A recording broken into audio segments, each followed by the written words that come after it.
If it's Wednesday, President Biden warns the world he is very concerned about the state of Israel's democracy as he urges Prime Minister Netanyahu to walk away from a judicial overhaul plan that has sparked weeks of massive protests.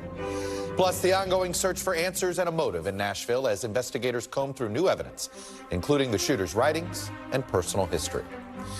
And two former Credit Suisse bankers turned whistleblowers speak to CNBC exclusively about evidence they handed over to the United States that the ailing banking giant has been running a years-long scheme to help wealthy Americans use the Swiss bank to dodge U.S. taxes.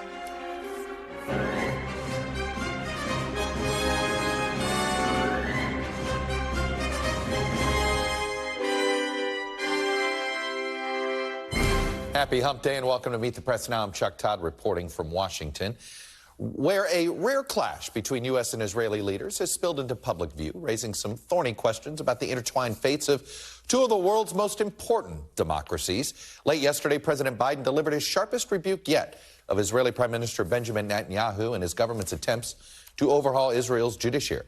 Netanyahu was forced to pause that effort after weeks of intensifying demonstrations crippled the country, with protesters decrying the move as an undemocratic power grab by Bibi's far-right government.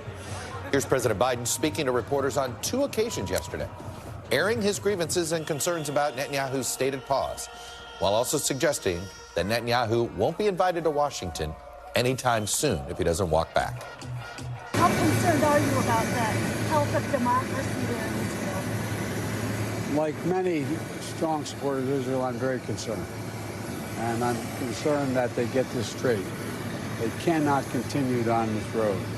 And I've sort of made that clear.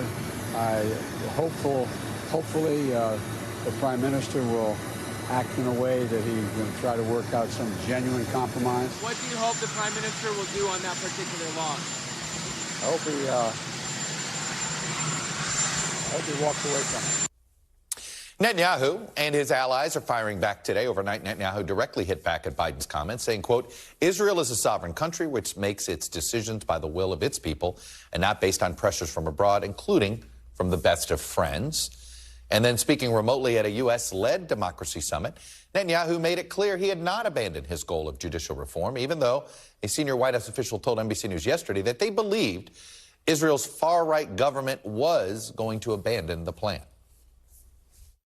How do we ensure that the judiciary remains independent and that we balance the need to strengthen the executive and the legislative and at the same time protect individual rights? I think that balance can be achieved. And that's why I've promoted a pause that now enables both the opposition and the coalition to sit down and try to achieve a broad national consensus to achieve both goals. And I believe this is possible.